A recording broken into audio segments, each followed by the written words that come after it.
It's a beautiful spring day here in the North Carolina Blue Ridge Mountains. And today I am going to be going over to a good friend's house and getting a few more logs. I got these 3 black walnut logs last weekend and there's more to get yet. So I figured I'd show you guys how I do my logging without the use of a tractor or any sort of real heavy equipment. So I have my old landscaping trailer here, and the primary means by which I pull the logs into my trailer is through this portable winch that I have. This has some serious pulling power.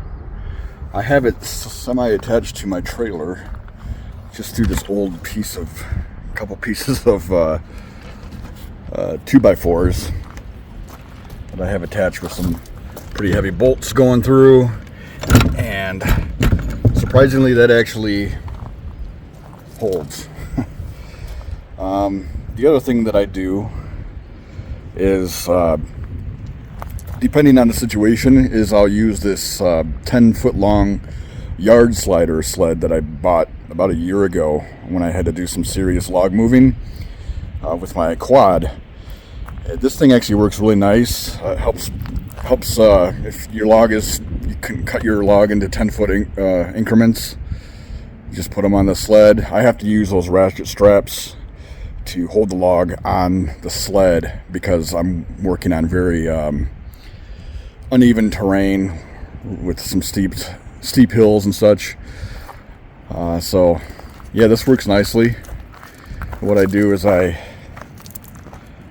that back corner, I'll attach a pulley there for this particular location that I'm going to, because I'm going to be pulling logs from up in that direction, and I can't get my trailer at the angle I need to just pull them straight on. So what I do is I pull the logs with my winch up until about that point. Then obviously I stop, take the pulley off, which frees it up.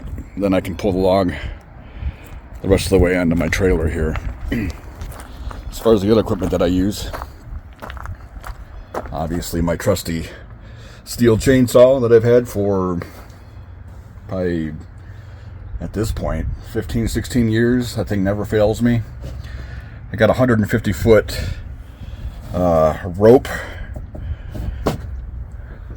I got my Cant Hook and a timber jack if I need to move the logs around, roll them. I got the cone thingy that, depending on if I'm actually using my yard slider sled, I don't need this, but if I'm just going to pull a log without the sled, putting that cone thing over the front of the log helps keep it from digging down into the ground and getting stuck on things and such. So really that is my setup. So I pull in the logs onto my trailer with that, and then when I get the logs back home, I just I don't use that rope. I use a shorter rope. And I just pull the logs off the trailer with my quad, and then just kind of line them up. And I don't know if you can see my mill right there, but there's my sawmill. And as you can see, I still got a lot of logs that I gotta mill up from, with the exception of these logs right here, these walnuts. And then you can see a birch and a couple cherry logs in front. All the rest of the logs that I got about this time last year, and they're mostly black locust and tulip poplar. So I got a lot of work to do, and hopefully this summer I can get all of this milled up.